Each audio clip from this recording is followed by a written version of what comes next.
Good evening. Welcome to the 31st edition of ASMR Drawing. I've created this as a video essay, primarily because I actually put some thought into what I was going to say beforehand. But it could easily be described as just another video, or even something like a diary entry.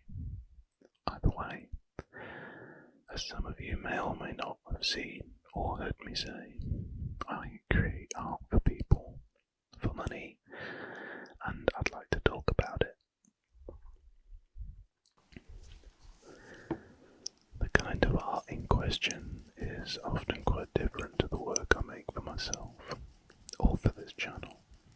This channel has showcased a reasonable range of styles, and although it's no mystery what my preferred method of drawing is, I have to try and keep these videos, and therefore the drawings, short and not too technically complex, which often limits what I'm able to do and puts it at odds with what I like to do.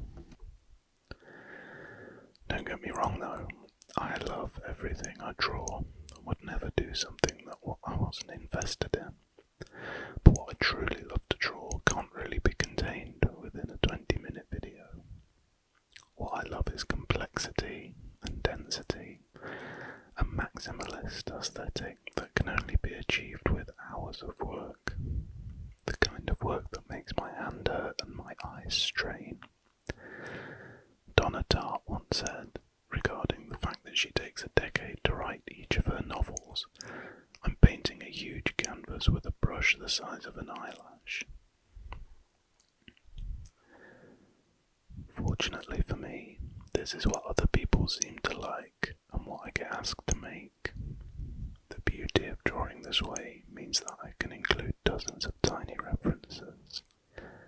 The density and monochrome nature flattening the image and making all these different drawings alike, whilst at the same time completely unique from one another. 95% of these commissions are for individuals, usually for Christmas or a birthday present. How it works is they give me a list of as many things as they can think of.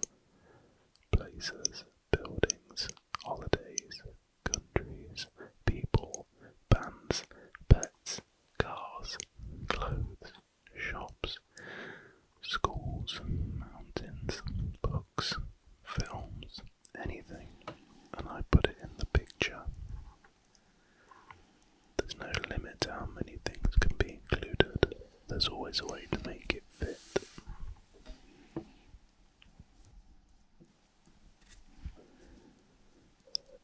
This started about 7 years ago. I'd just finished university and was asked by the family of my best friend to draw an A4 picture for his sister as a graduation present. This only includes one place and 2 other references, which gave me almost free rein to interpret this place as I pleased. This led to being asked to create album artwork for a musician friend, with more specific instructions related directly to the music. Things kept ticking on, and about a year after this first commission, I received one that would set the template for how they would work from then on in. A huge list of references relating to a friend's dad for his 60th, where I truly applied myself with the detail and density that would become the primary feature of my work from then on in. Since then it's been a fairly steady stream of work. Things like university and the pandemic got in the way, of course, but these pieces have been my main source of freelance income. I've drawn hundreds of random things, places and people, almost all with absolutely no meaning to me, but mean so much to someone else. I get a huge kick out of the research that's involved. I learn a lot and spend an inordinate amount of time on Google Maps 3D view, which I'd probably be doing anyway, so I may as well get paid for it. Last year my family commissioned me to do a piece for my uncle, which included many things from my hometown and specifically my grandmother's house, where I all but grew up. This piece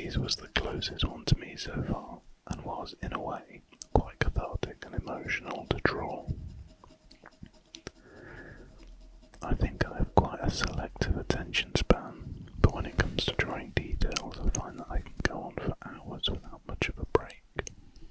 It becomes a wholly meditative process, the lines and marks becoming like breathing, repetitive and always moving towards a greater goal.